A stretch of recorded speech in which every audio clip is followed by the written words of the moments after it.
Roy Hodgson is back, baby, at the age of 75. That's right, 75. He's the man chosen to take over from Patrick Vieira and coming back to Crystal Palace. Are you surprised? Surely you must be. Come on. So I think I've known Roy for, I don't want to date myself, No, but 40 years, you can say. No, it's not 40 years. I'm not that old. But I've known him. He is. But he is, yes. He made his debut in 1976. The 7 current Premier League managers were not born. You were not born. When Hodgson started at Homstad's in Look, he's a phenomenal story in the sense that, you know, this is a guy who's English, who's very English, Croydon Roy, very southeast London, and yet, you know, was not a good footballer. Ended up going to South Africa, going to various places.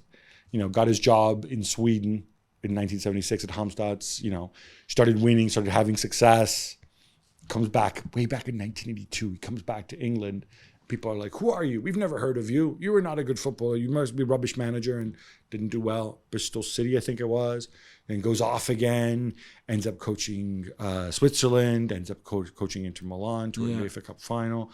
Comes back to Blackburn again, like I think a season or something. And they're like, "Well, who is this guy? Like, oh, he doesn't know the league. Like, and Roy's more English than you are." And I love the fact that many years after that, he got to be England manager. I love the fact because, you know, here's a guy who is legit English, and just to show the mentality of English football back then, what Roy had to deal with, because he wasn't a good player, because he had spent all this time abroad, people viewed him with suspicion, like he was some kind of weirdo. I think it was almost worse for Roy, to be honest, than it was for a foreign manager coming over here.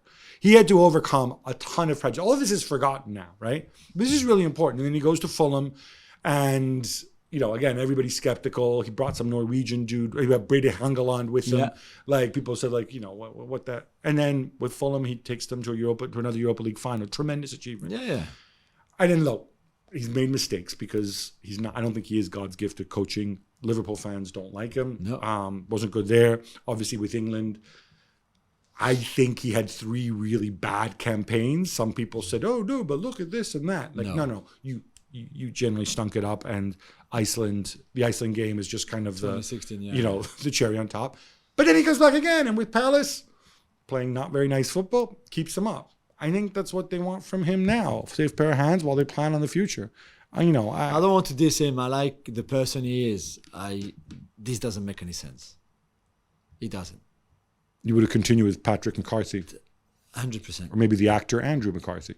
I don't. Senator you cite Patrick Vieira to replace him with Roy Hodgson. I don't understand. I'm hoping there's a long-term plan in the offing. I don't know, but that's the world of Steve Parish. So who knows?